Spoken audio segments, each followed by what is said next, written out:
Buddy, back again for the fourth one this time. Um, Staying consistent, like I said I would. So, hell yeah, here we go.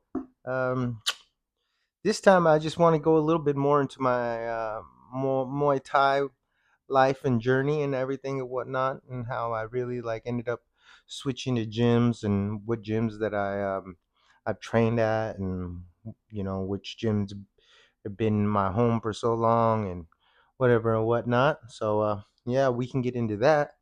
Um, in my previous episodes, I explained that I had spoke to a Muay Thai fighter, an American Muay Thai fighter, Kevin Ross, and he suggested Sitsong Pinong out of the few that he requested for me or suggested. Sorry. Um, so yeah, I went to Sitsong Pinong, Phuket, and that ended up being my home for quite some time. Being in this gym, I yeah, of course, I got comfortable with it. I loved it. The squad, the team, the trainers, everybody was it was real fun. I really liked it right at the very beginning. It really pulled me in, especially like having having Pentai there. Pentai was, he's as tall as me. We're not very tall people, but he was as tall as me and just like kind of my size. Of course, I'm heavier. I'm a bigger boy, but perfect size and both lefties. So I learned a lot from him, and that's what made me want to stay. And then doing my homework because I was novice at my first time here, my first visit, super novice. So I didn't really know who my trainers were really, and I did my a little bit of my homework on Pentai and realized that Pentai is beyond exceptional, and raised out of Phuket. His fighting was always out of Sitnam Noi gym in Patong. Uh, so he rose from the ashes from out here as well. So I got the liking to that, and he taught me my first, basically my first low kicks, how to properly serve up low kicks, and it's so cool because it all worked full circle. Like, what is it, like a year and a half later? You know, I get a fight in the States, and I fight my opponent, and I beat my opponent with the leg kicks that I learned from Pentai. So that was just really, really, really cool for me uh, to live out. The repeated low kicking that I learned from Pentai just kicked into gear when I was fighting, and it's how I ended up finishing my opponent. And my opponent was a tough little fucker. Like it was still amateur promotions and everything, so nobody's getting paid for it. So this kid, he took one too many low kicks, I believe, for his own good. You know what I mean? Especially if we're not getting paid for it, I would have, you know, me being in the receiving end, I probably would have just fuck it, called it. Because yeah, I gave him quite a few low kicks that I knew that were gonna give him problems later. He was definitely gonna be walking with a limp for quite some time after that. But yeah, training with Pentai was just like I said, just it was like a dream come true training with him. And not only did we have Pentai in there, but training with Cookie at the time, and training with Sagapet. Sagapet was just he's the enforcer, and he's very similar to Trainer Gay in the way that he trained, and it's everything is hard, everything's power, and everything's perfect balance. Never get off balance. No, not much moving left or right, up and down. Not much of that. Just straight power and balance, and just being a brick wall. Anything that they try to throw on you, you just boom, you block, bomb, boom, return, power, bomb, power. So having that as my first intro to learning Muay Thai in Thailand was started off right. And I remember it was crazy because You know how I mentioned that they wake you up 6 in the morning to start running. They'll knock on your room, boom, boom, boom, boom, shoes, running, jogging, jogging. Okay, so you get down there and you jog, and mind you, Saga Pet's there with you. He's not running with you, but he's on a motorbike, following you. Sometimes he'll have a stick. Sometimes he'll go ahead of you, and you think, okay, he took off somewhere, whatever. And you're jogging, you make it up to this hill, and you see him ordering a little iced coffee or a chai yen or a Thai tea at the top of the hill, waiting for you to get there, and he's just enjoying his little drink. Hurry up, Leo, Leo, Leo, Leo, Leo, like hurry, hurry, hurry, and yeah, like sometimes we'll have a little stick with him and pop, pop, smack you, keep going, keep running. Um, so all that experience is just, it was it was eye opening for sure, and having that type of hard training. And who was there when I first started going? Buddy Martinez from Lithuania. He's actually a big big name back home where he's from right now. He's really doing good in kickboxing. Who else was there at the time? My buddy Tagir, he's fought some of the best of the best. Signed to one championship now. He's got a fight coming up soon. Shout out to Tagir on that one. Big respect, big dog. Always been my brother since day one. Many years have I known that guy. Um, and just many kids that were very like basically babies at the time. Now they're growing up. Now they're getting strong. Now they're older. And now they're powerful. And now they'll probably kick my ass. And it's a trip to see and experience all these kids growing up, because what, been here since 2015, I believe. So almost 10 years, 9 years. So you see these kids grow and they get better and they get really good, which is cool. It's cool to see. um I stayed at that gym, Sitsong Pinong, for a number of years. I would say like 3 or 4 years I stayed at the gym. um e- Even when they were going through like a little transition phase, we were moving Sitsong Pinong to a different location, a bigger location, which wasn't far from its original location in Phuket.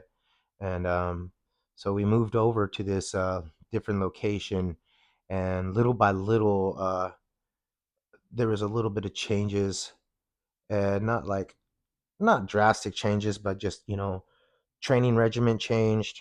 A few trainers changed, coming, but trainers come and go, which is kind of whatever. But like this time, we had like a switch out of like really sturdy, solid trainers that were just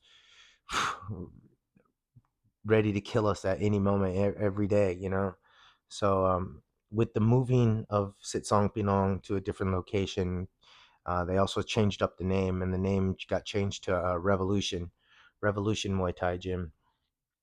And at this time, Revolution Muay Thai Gym uh, was getting a reputation for being one of the toughest, hardest gyms around at that time. We just had all the toughest fighters. Everybody came to Revolution that wanted to train and fight. And yeah, you get a lot of these guys coming in and training with us, and some ended up staying. At the time, who was there? Magnus Anderson was there. Um, Quite a few other people. Davidas. Um, who else was there? I mean, Chad Collins, of course. Chad is still crushing it, still killing it. Shout out to Chado. Tagir was still there. Tagir stayed there quite some time as well. Um, Salim, Cruz, um, just so many good names, and so many names that like stand out, in the fighting world. And so many people that like, so many good fighters that people don't even know about, and it was just a great experience to have these people on the team and in the gym and training with them. And at this time, it was hard, bro. I ain't gonna lie to you. Like, this training was fucking hard. And the kid, what was it, Chad Collins? He was basically running the fight team. He was probably one of the youngest guys on the team. You know, but man, the kid was he's tough. Chad is one tough son of a gun, and that's fucking for sure. And he, and I think he looked at it as you're only as tough as your weakest link. So we all got it. We all fucking got it when Chad was running the team, pretty much. And the training was very, very hard, very brutal. And I ain't gonna lie to you, there's many days that I didn't even make it to the gym or make it to training just because it was so overwhelming. Sometimes it was just like fuck. It was just getting a beat into the ground, and my body was just not, you know, not recovering quick enough, and going through, the shit that I go through all the time in my head, the depression, the stress, and just all the worrying, just all my fucked up thoughts. Um, made it difficult for me, in that time and during that training time that had happened. But man, did not only like the whole team made it all hard, but Chad made sure that we all went through it, which is looking back on it, I love him for that because you know that was the real shit. That was the real shit before Chad came to train with us.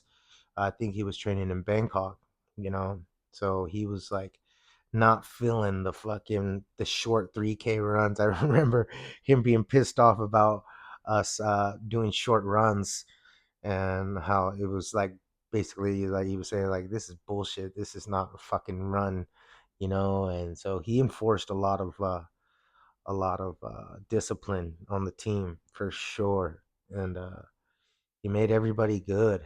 He made everybody good, and how they did it too is like I like how they do it, especially at our gym at the time.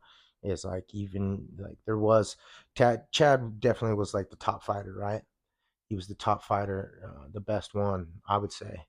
I mean, they all were, but Chad took the initiative to be the leader and in charge of everything. So he stood up to the plate, and but he didn't get any of like the good fighter treatment that we would see back at home, like, oh, if you're the best fighter at your gym back at home in the States, like you can show up late and nobody's going to say nothing to you. If you want to take it off and take it easy in training and not really have to do it and just pick up the pace whenever you need to and whatnot, then, then, they'll cater to you like that, in Thailand, it was completely different. If you were the best, if you were good, the trainers basically how they would do it is they would just fucking kill you. If your level is here and everybody's here, then the trainers just drain you to where like you're right here, and then they let the other teammates whoop on you, so they can get their ups and then still get a piece of learning from you. And just ironing, sharpening iron, is how they did it. So if you were really good, be careful because they're gonna drain you and fucking let the little ones catch up. The smaller people catch up to you, So that's the type of treatment that I really liked. It's like, damn, we're all getting it. No matter you could be the best fighter, you're still gonna fucking get it, And yeah, it was cool to see that way. It was cool to see that, um, because everybody got better, everybody got good, everybody got real good.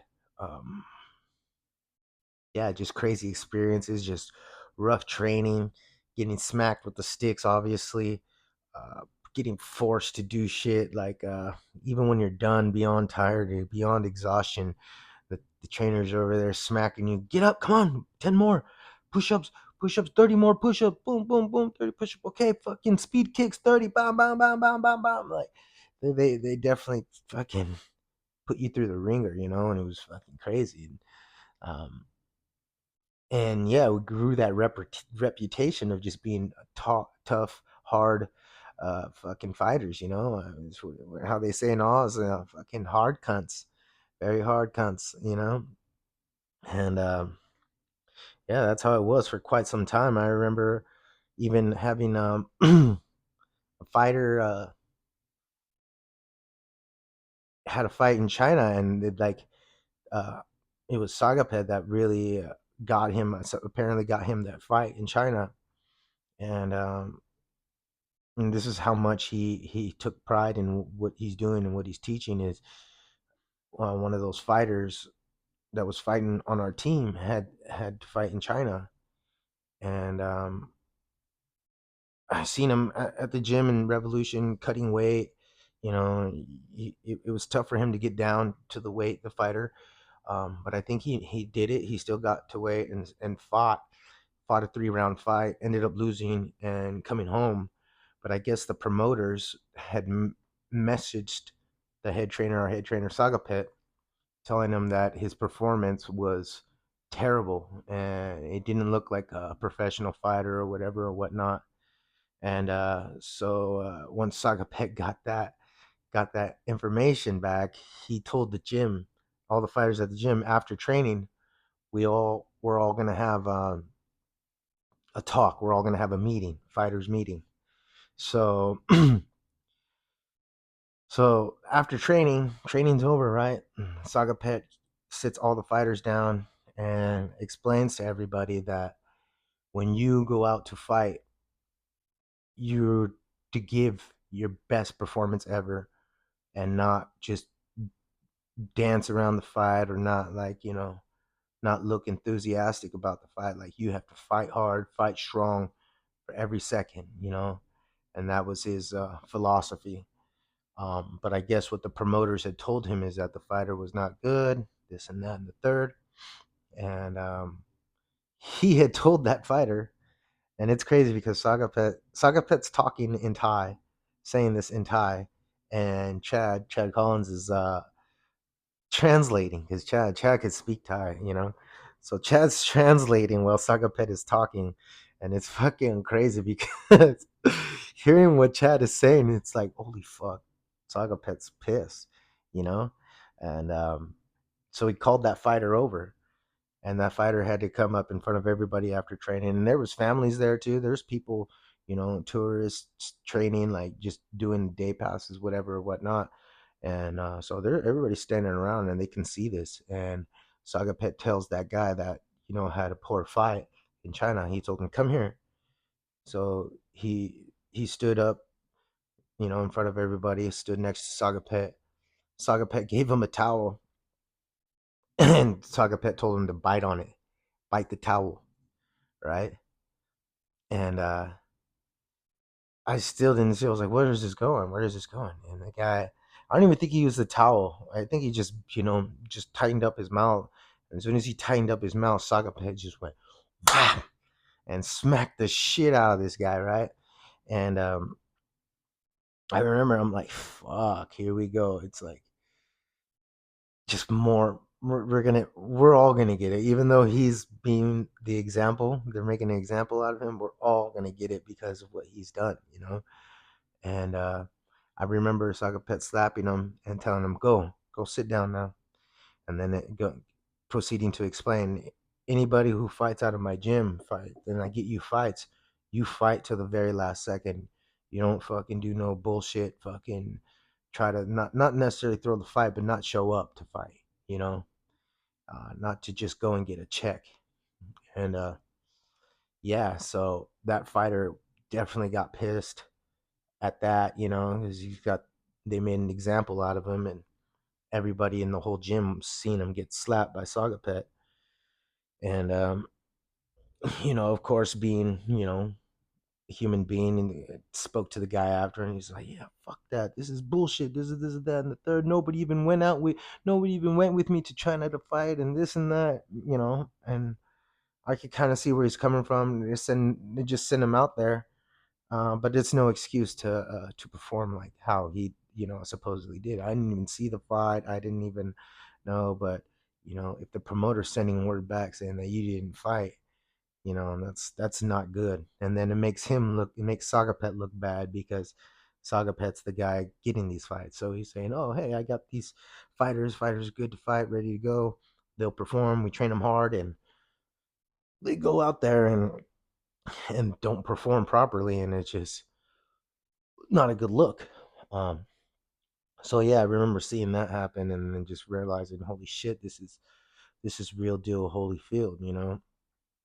And yeah, and it just stayed like that for quite some time, man. Like that hard training was just really, really, really, really tough.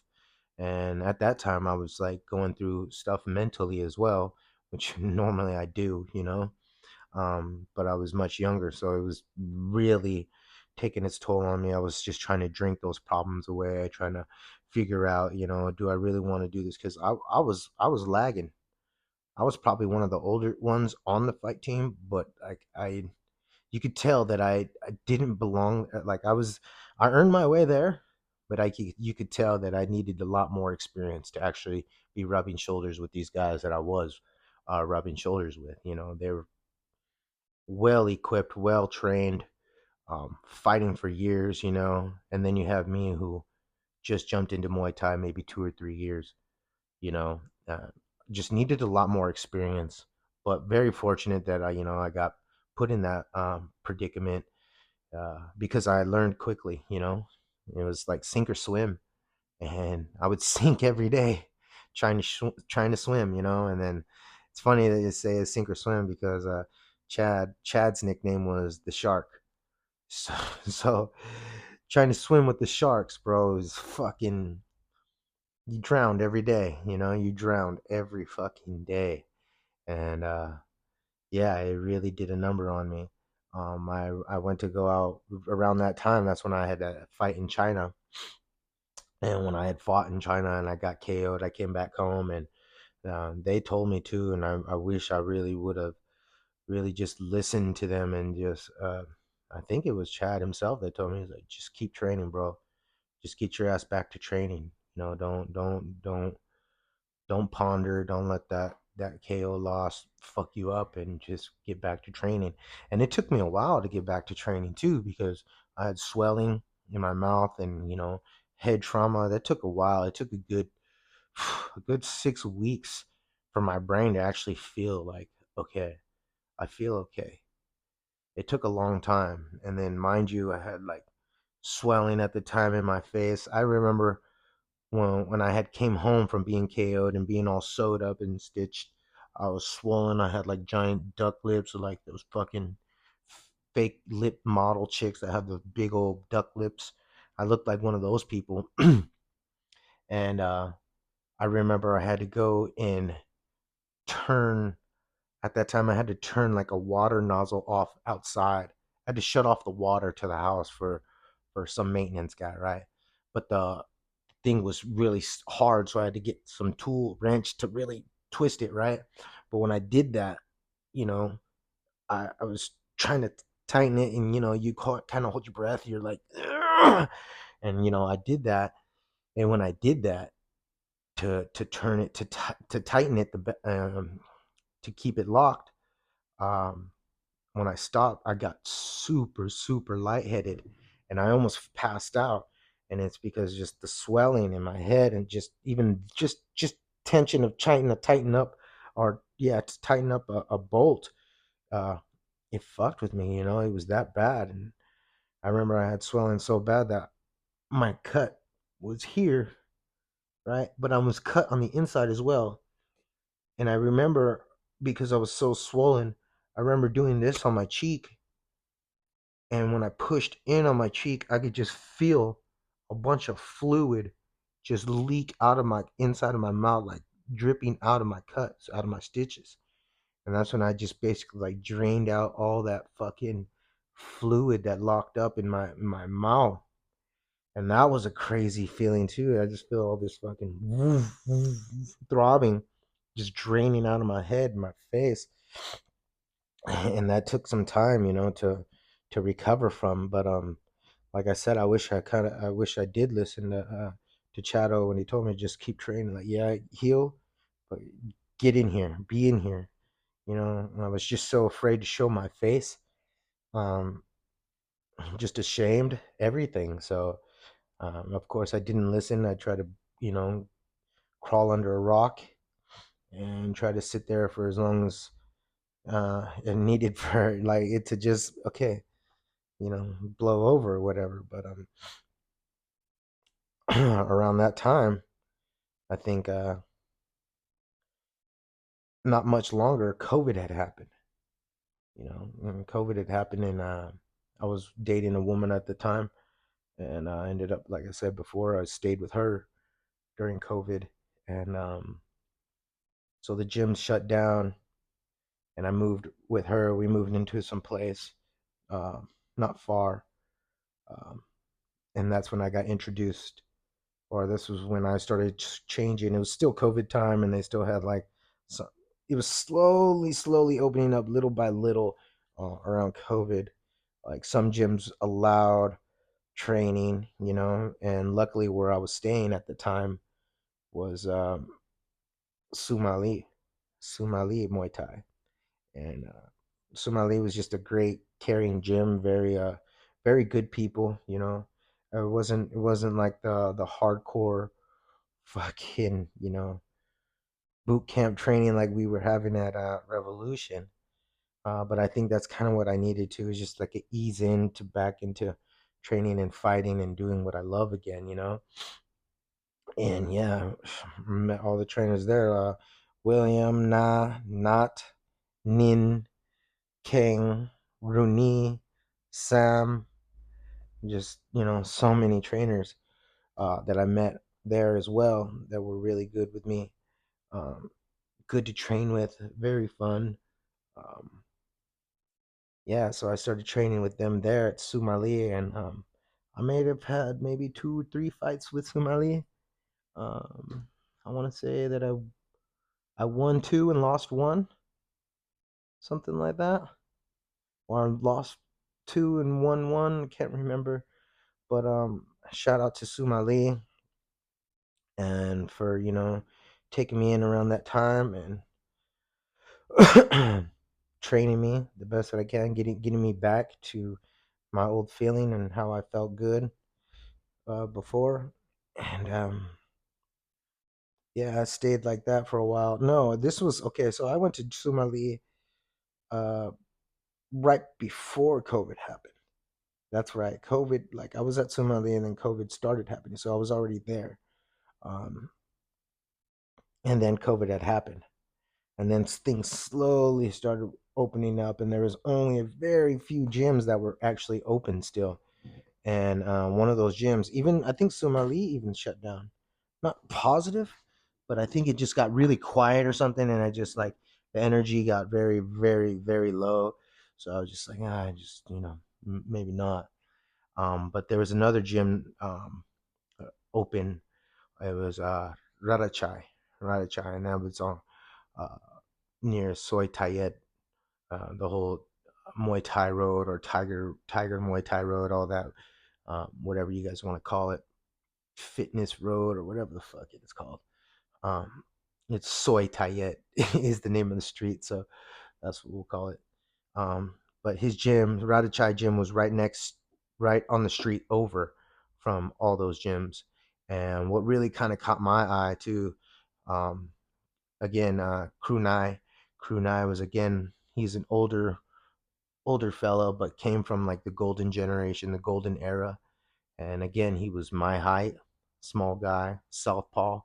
So it was great to learn from him. If you go back and you look at some of his fight footage from the golden era, it's like, fuck, man, he was a mean fighter. And you would never think, because you meet him, he's such a kind guy. He's got a very very lovely laugh and smile. It's fucking, he's like a good guy. You can feel his energy. His energy's good. There is no like no hard ass vibe about him. He's very loving, very caring man.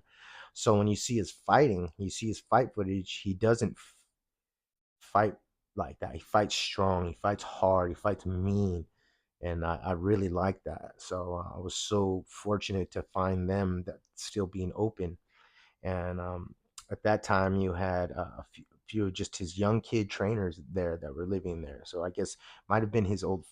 They were his fighters, but they still lived around there. So just made them trainers. All the older trainers obviously had to go home, for COVID time. So they all left home. So I had Mickey. Mickey was there. Baki was there, and Ta, and the best. Um, those were the 4 trainer kids that were there, and I had the best time with them, especially Tar. Tar's he's a they're probably their top trainer now at Radachai. He's still there, and he's very, very good, very strong, um, very technical, very smart. He can show you a lot. Um, but I stayed with them during that COVID time, and it was quite a fun experience just because like what dragged me or what made me look at Radachai not only was that the fact that they were still open, as I remember Trainer Gay had footage of him training fighters out in Radachai, so I'm assuming um, I assume that they know each other, so that's got to be a good gym to go and train at. So that's what attracted me to there first, and then getting to know Kunai and him being left-handed as well. I learned, you know, I learned a few of his tricks as well. With that happening, uh, I stayed there for maybe a good 2 months, 2.5 months during COVID. And then when that had happened, after a few months, they started opening up a little bit by little, and you were able to travel or within the kingdom. So at that time, I was able to fly out, fly out of fly out of Phuket, and then I went to Bangkok and trained at Sasi Prapa with Crew B. And again, at that time, it was nobody there training, And the reason why I chose Sasi Prapa, again, I'm chasing this Trainer Gay, Trainer Gay fella. He's what I was looking for. So I remember seeing footage of him in Bangkok training with Superbon there, training with Superbon at Sasi Prapa. So that was like, you know, once they open up these flights, I'm gonna shoot over to Bangkok and go there.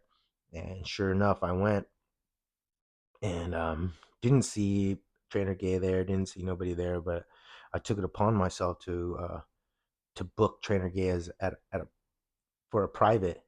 But I met him at Elite Fight Club in Bangkok, which is a different gym. So I went there and I had my one-on-one training session with him for the first time and meeting him, and man, it was super enlightening and intimidating all at the same time, because you see all his training footage and he's mean, he's a powerful guy, he's just like he looked like a mafia dude, so he was kind of intimidating, and I did my best to show that I know I understand Muay Thai a bit, and then yeah, I did that one lesson with him there.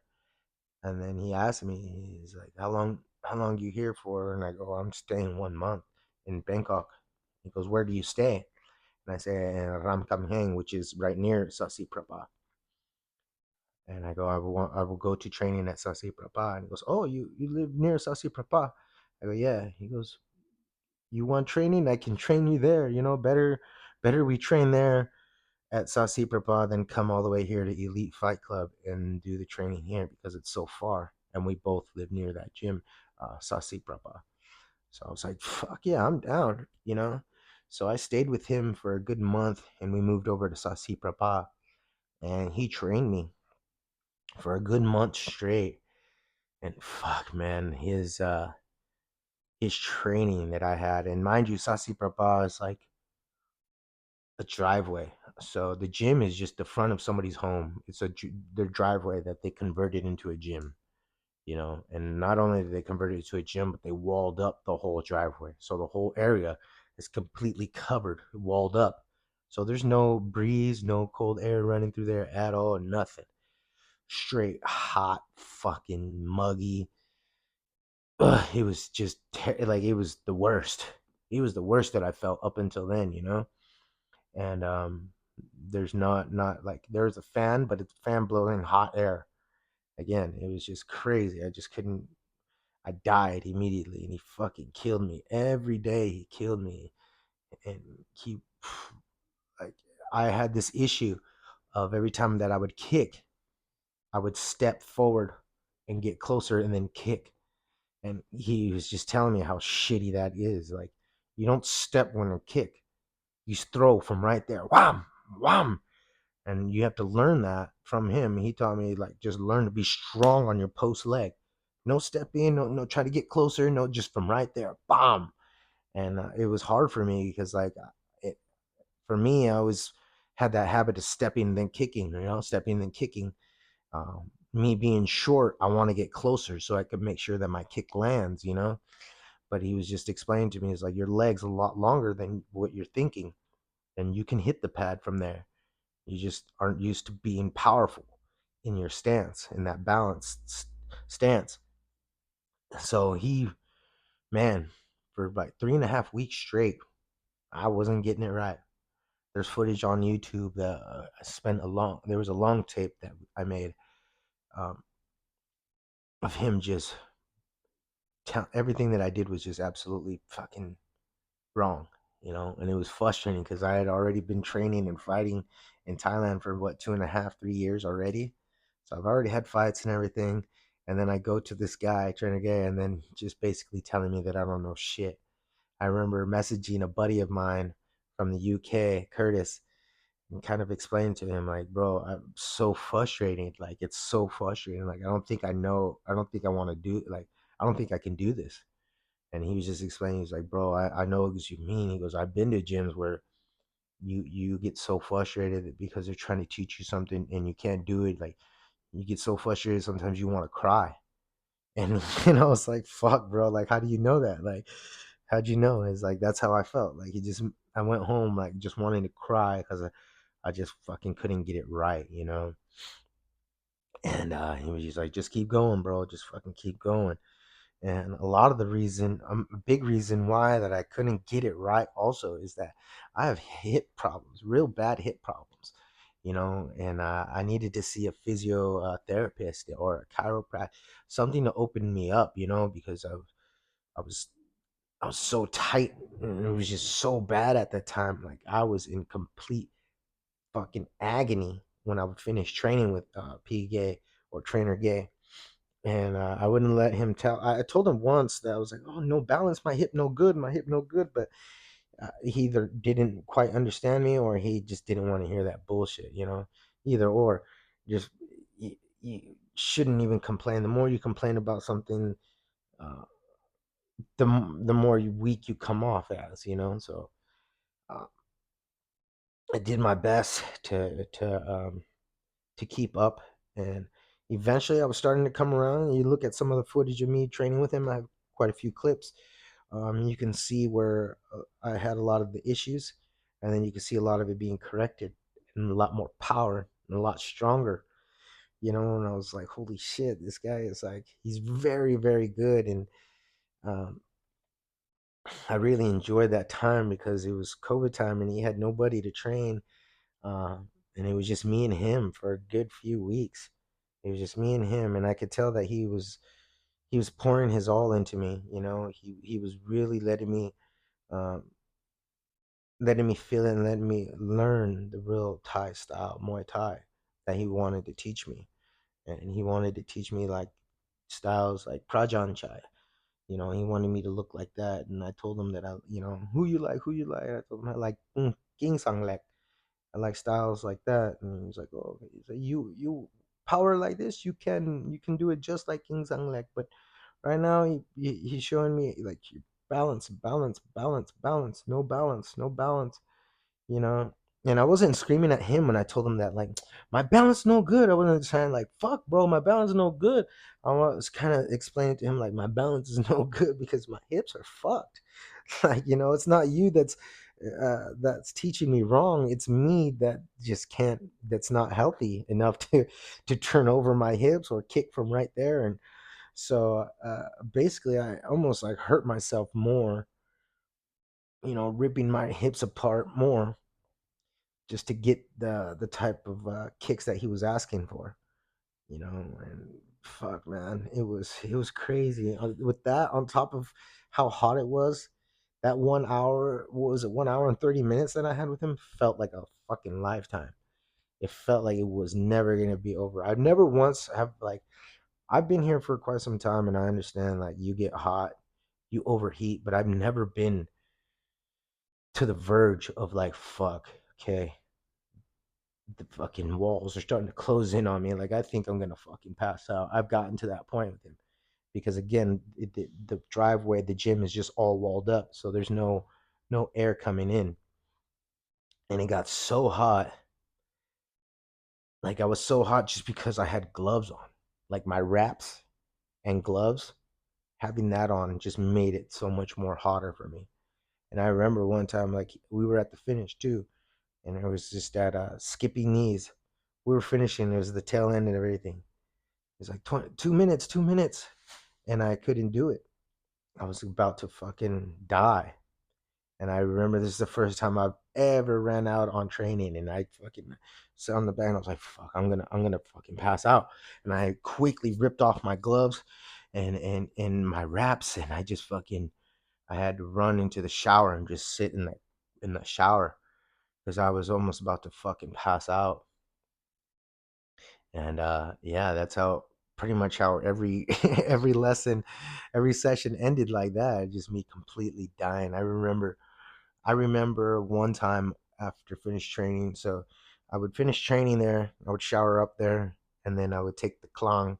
Klong is like the little river boats, you know, up to the nearest shopping mall, which they had a food court. And so I finished up training, showered at the gym, went to go get food after training with PGA. And I remember grabbing my food, sitting down, and being so fucking exhausted from training, being so spent, like completely just drained me of everything that I couldn't even eat my food. Like I'm so fucking hungry, and I did not have enough energy to pick up my chopsticks and fucking grab my piece of sushi and eat it. I was just that fucking tired, that exhausted. Like it was unreal, bro. I've never, and then like it felt like I just had a long fight. Like I don't know if some people spar or fight. Um, you know that feeling like when everything is over and you kind of just feel high from everything, like, or if you've ever taken a CrossFit class for your first time and you just did so much and then you stop and you just feel fucking, oh fuck. Like that's how I would feel every time I would finish training with him. And I remember I would try to get rest. I would try to get like went and got massage, try to be prepared for him, and I couldn't. Whatever I did just didn't wasn't enough because he just fucking ran me into the ground. But I learned though. I learned that way. I see how he trains people now, and a lot of people are having fun, which is cool. It's cool to experience having fun with him. But what I had was straight boot camp. He was straight like he wanted me to learn. He wanted me to learn. He didn't want to like, ooh, maybe the first time we did pads at Elite Fight Club, it was like that. Ooh, America, like hyping me up. But when we got to Sasi Prapa and there was nobody around, oh fuck, bro. He let me have it. And I remember I pissed him off because I couldn't get it right. I tell you two, three times, four times, why you not do what the fuck? Like he was very he was very pissed at me. Yeah, because he wanted me to get it. And at this time, still I was still figuring things out in my head. So like I'm taking his frustration as, oh, he doesn't like me, he doesn't want me, like I'm pissing him off. But in actuality, what was pissing him off is because he really wants me to learn. He wants me to get it. And I didn't interpret it that way back then. But I see now that like that's how they do it. If they're angry, it's because they want they care. If they get angry, it's because they care. Um, yeah, that was a good 3.5 weeks training with him, and then I came back. I came back to Phuket, and I went back to Radachai for a little bit. Um, yeah, I trained at Sasi Prapa for a little bit, and then I came back to Phuket, and I trained at Radachai for a little bit more, and then what had happened? Let's see what had happened after that.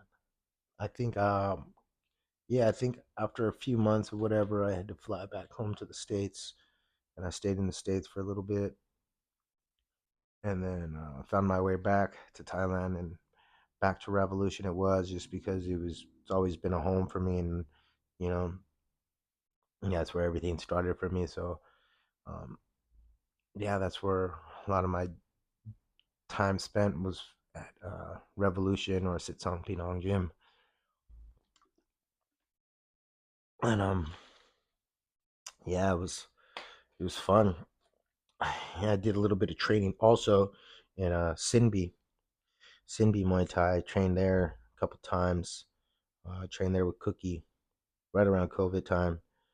Um, I got a lot more work in with Cookie during COVID time. A lot more privates. Um, a lot of clinch technique that I learned from him. Uh, just a very, very smart guy, very funny guy. Um, yeah, and just the training. Every trainer trains differently, you know. So like, if one knee that you learned from a trainer before, and he liked it, oh, that's how you throw your knees, and then you go to another gym and you're throwing that same type of knee, and the trainer's like, no, no, like this, like this. It's like, don't ever tell him like, no, no, no, I learned like this that my trainer told. Don't ever say that shit. You just do however they ask you to do, even though that you might not even like it. Like, fuck, I don't like this style. I don't like the way that you better be doing it though.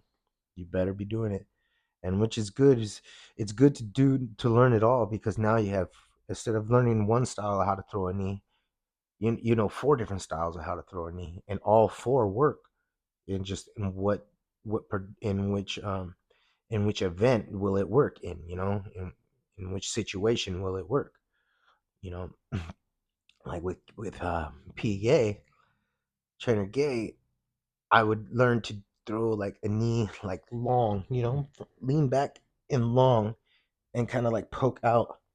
But how he wanted me to do it is twist and poke up, wham, and it was just completely different. And it, like, again, my lower back, everything, it tore me up. But I see it now.